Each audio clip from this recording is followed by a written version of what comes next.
You are now listening to the Pelicans Post Game Report. Flash Report. For all things Pelicans, you're now tuned into the Pelican Post Game Report. I'm Big Q.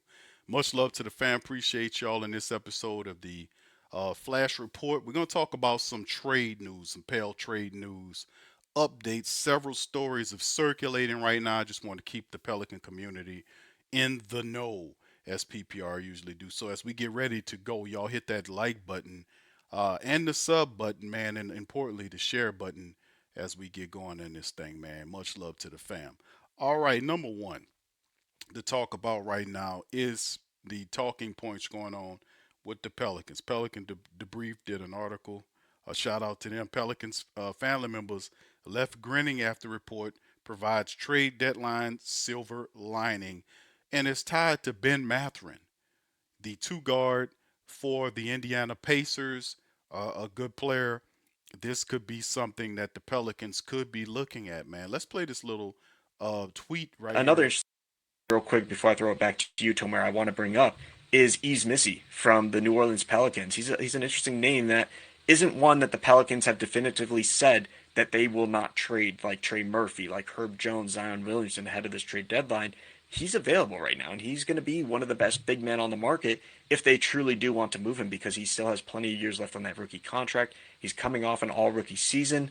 And the Pelicans, I have heard, do have interest in Benedict Mathurin from the Indiana Pacers, which aligns a little bit with what the Steinline reported recently of Missy being on the Pacers' radar. So you kind of connect the dots here. Well, the Pelicans like Mathurin, the Pacers need a big man. They've been talking with the Pelicans. Maybe there's something there. And it is because, as astutely mentioned by the reporter, the fact that the Pelicans did say that those names are off guard, but many aren't. That wasn't listed in potential trades. We're talking Jose Alvarado, Sadiq Bey, Jordan Hawkins, Kayvon Looney, Carlo Mekovic, uh, Bryce McGowan's, Jordan Poole, DeJounte Murray. These are names that wasn't mentioned in the non-tradables, right? We know that. But we also know that Eves and Hawkins are two names that could go.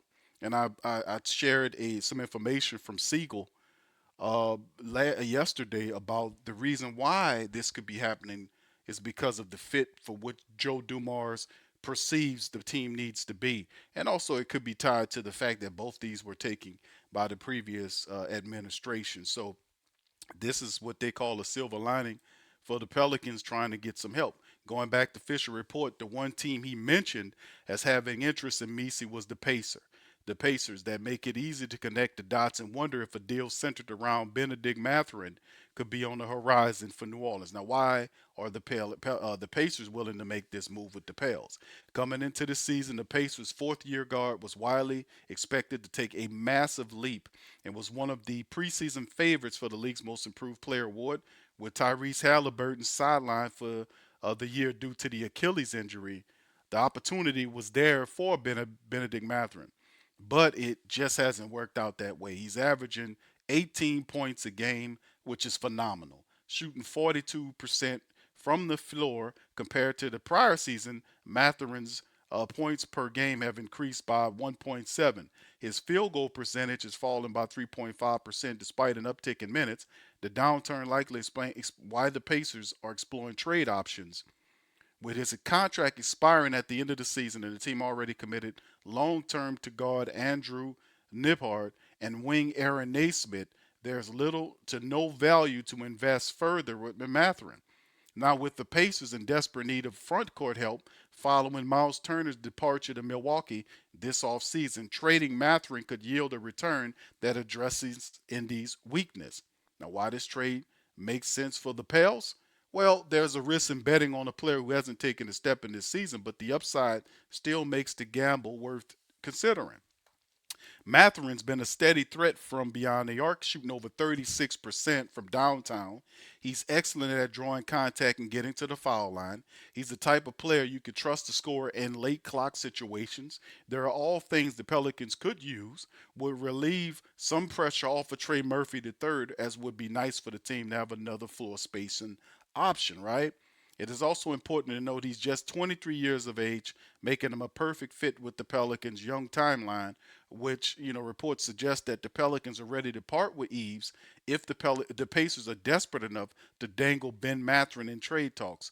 Joe Dumars could jump in. So this is an interesting development. Ben Mathurin would definitely be an upgrade for the Pelicans off the bench. But what would a trade like that potentially look like? Now we know they are definitely talking to the Cleveland team about Garrett, about getting him. But the reality is Eves is a younger prospect and he's a lot cheaper, which could bode well for them if they trying to land Mathurin.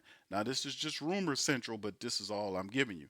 Now, when I put this trade into the trade machine, Ben Mathurin at 9.1 according to ESPN, for Jordan Hawkins, who's 4.7 mil, and Eves at 3.3. They said this trade is successful. So acquiring one player, 9.8, and those contracts are just over 8 million. You can see they said beautiful.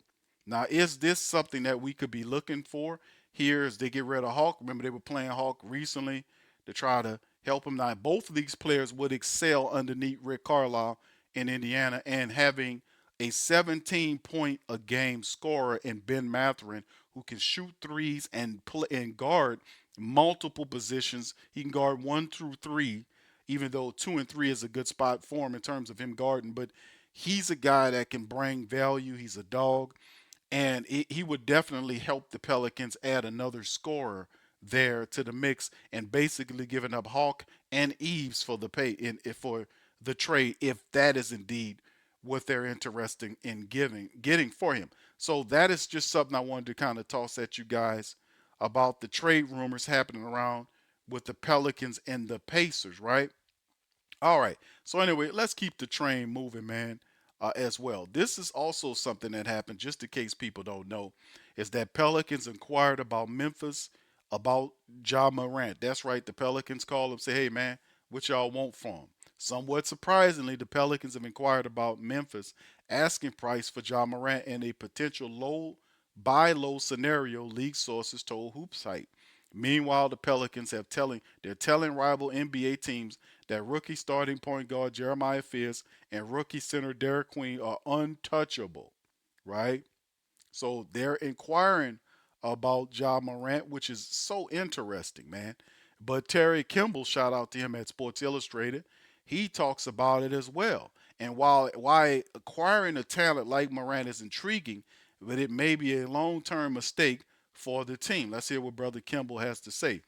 Now, the Pelicans are surprisingly a team that did check on him, according to Scoto, who inside of Shams Charania is being considered a potential trade by the Grizzlies for the first time in his tenure.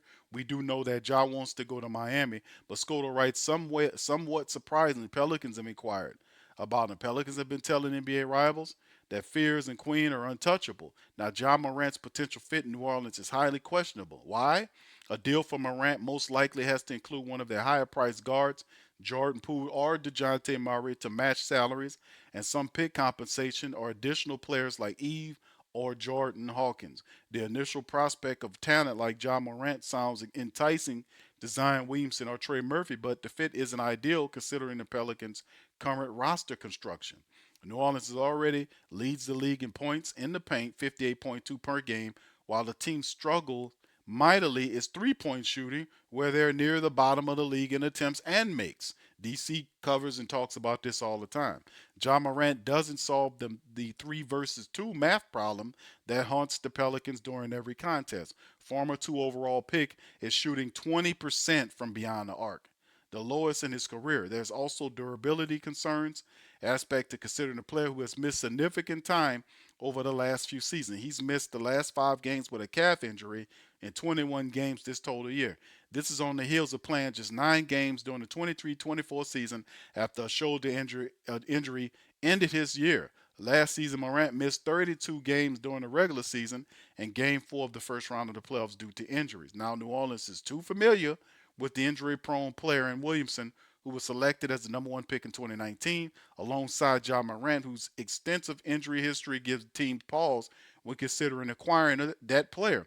Both players are immensely talented, but injuries and off court distractions from both should give the Pelicans a long pause when considering pairing the two together. Acquiring Ja Morant would derail the fast track, giving Jeremiah Fears the quality playing time necessarily when he needs to develop. Not to mention, with rumors circulating that Herb and Los Angeles have mutual interests, losing a defensive standout like that while acquiring Morant only adds to the Pelicans' defensive issues. Now, the net positive will be a jolt of excitement the city would get from having two marquee electrifying players like Ja and Zion playing together. It would instantly be one of the best duos in franchise history. While this season is already done for the Pelicans because of their awful record, it would bring a sense of hope to the team for what a healthy Pelican squad could do next year and beyond. The pair of AAU teammates in South Carolina, so a reunion in the league would be a history repeating itself. But a move of this magnitude would suggest the Pelicans are not happy with the status quo of the last few years in the Big Easy. The Pelicans have already fired former head coach Willie Green, and bringing in a talent like Morant signals the team is trying to win now. Whether that manifests itself before the deadline remains to be seen. But the inquiry should bring both intrigue and intrepidation to a franchise looking to get out of the Western Conference cellar. Well penned by Terry Kimball. Shout out to that brother, man. And well said. Now, even though the Ja Morant I think he's headed somewhere else. I think the Pelicans are just doing their due diligence. Hey, man, how much you want for the guy or whatever. And just doing due diligence, right? But Morant has a favor. He wants to go to Miami. And he's right. Zion and Ja are two fantastic players when they're healthy. But the key word there is when they're healthy. The key words is when they're healthy, right? So we'll see how that all works, man. But a lot of stuff is flying right now in the trade cycle as we draw closer to the February deadline. And in that particular article, it talked about Herb Jones and the interest from the Lakers. Terry also wrote an article on this as well, that Herb Jones' interest in joining the Lakers could force the Pelicans' hand. A new report suggests that Herb Jones may want to join the Western Conference rival Lakers this season. Herb might want to. Why? Because the Lakers they're headed toward at least a playoff, going into the playoffs or what have you, and the Pelicans another year not. So it could, he wants to play. So the NBA trade season will come to a close in a few weeks. The Pelicans have yet to make a move. Many felt that the team would be major sellers considering the poorest record during the first half of the season. Multiple reports have linked some core players like Trey Murphy III, Herb Jones, and Jose Alvarado to potential contending teams this year. A report by NBA writer Kevin O'Connor reveals that the Lakers are eyeing Pelicans defensive standout Herb Jones ahead of the deadline. Now, we've heard this all before. We heard that Golden State's interested in Trey Murphy. I posted on the community section what the trade would look like for people to leave Joe Dumars alone about asking about Trey Murphy, right? All this kind of stuff. Multiple first round unprotected picks and talent to go along with it, and nobody's going to do that, right? They're not going to do that. So just leave me alone about him. The same thing about Herb. But a new report indicates, could the Lakers be willing to offer that to land Herb Jones? Well, let's get into it. Lakers are eyeing Pelicans defensive standout Herb Jones ahead of the deadline. Speaking on a recent episode on the podcast, O'Connor suggests that the interest is mutual between the former first team all defender and the Lakers. The Lakers have long sought a 3D player, and Jones may fit the bill. They're saying Herb is interested in this deal. Not so much the Lakers, but mutual interest, according to what O'Connor's saying. This is a mutual interest between Herb, not the Pelicans, but Herb Jones and the Lakers. And why would you not, I can understand that. I can understand why Herb Jones would say, you know what, that's mutual. Because it's not a crazy thing. Herb wants to win, right? And having Luka Doncic and having LeBron James there and having this, they feel like we can use Herb and Herb could take this team to another level, right? So I hear you on that. But are you willing to surrender what they want? Pelicans may not have a choice but to trade Herb Jones if he forces his way out to the Lakers. Now, to acquire the former Alabama standout, the rumored asking price is at least two first round picks. O'Connor goes on to suggest the Lakers are looking to shop the 2032 first round pick. Boy, that's far out. In hopes of acquiring a future first round pick to swing a deal. There's a recent precedent for a move like this with Phoenix trading away unprotected 2031 first rounder for three future first round picks, right? This is the first reported interest from Jones in another team since being drafted by the Pelicans back in 2021. Now, the 6'8" forward is currently sidelined with a nagging right ankle sprain, which has parked him on the bench the last 5 games in total. He's missed 20 games this year so far after having an injury plagued campaign last year. For the year, Jones is averaging 9.5 points, 4 rebounds, and 2.3 assists per game. A deal makes sense for the Lakers, who are near the bottom third of the league in defensive efficiency, and a defensive specialist like Jones is ideal to bolster a weak defensive starting lineup that includes LeBron, Austin Reeves, and Luka Doncic. New Orleans would be at a crossroads on whether to keep him as a core member of their team moving forward. On the other hand, the Pelicans need to replenish some future assets. They do not have their first round pick next season, with that pick being unprotected and headed to the Hawks as a part of their draft night deal to acquire DQ. New Orleans does not have any second round picks until 2030. That means no second round picks from 4 years from now. That's crazy. Jones is currently on a super friendly deal after he signed a 3-year, $68 million extension this past offseason. The deal keeps him under contract through 28-29 season, after which he has a player option for the following year. So New Orleans hope he can return to form the next two. Help that he returned to form from 2 years ago when he was named all defensive and shot over 40% from beyond the arc. But that sort of production would spur the Pelicans to keep him in the Big Easy. But the reports of his interest in the Lakers could force the team's hand to eventually deal him away. Now, the Lakers seem eager to make a splash before the deadline to bolster a roster they hope can compete for a championship. Meanwhile, the Pelicans have the worst record in the Western Conference and must consider what's best for their future. A decision on whether Jones fits in those plans will come sooner rather than later. So that's Kevin O'Connell saying that the interest between Herb and the Lakers are mutual, right? Not a real big surprise there if you think about it, because the Pelicans, like they said, are the worst team record-wise in the West. And if they do decide to give a trade for picks, in which the Lakers don't seem to have much at all, unless they can get another team involved in the deal to send picks to the Pelicans, right? We know their picks are 8 up, so they would have to, more than likely, if the Pelicans want assets, if this is something that they're willing to work, they would have to get another team or so involved in draft assets to go along with a trade for Herb Jones to send him packing to LA. So they would have to put together a package. There would have to be a 3-team deal to make this stuff pop. But in the end, man, uh, the Herb is one of the players that's listed as untouchable by Joe Dumars. He is not the Jordan Poole. He's not the DeJounte Murray. He's not any of the Eves or Jordan Hawkins or anybody else that the core members of the team is. He's a guy that's listed on the outside, not even Jose Alvarado. So in the end, what happens here? Y'all let me know in the comments section about what should we do if they put assets together. If they meet their asking price, should the Pelicans then trade Herb Jones? So multiple things going on right here.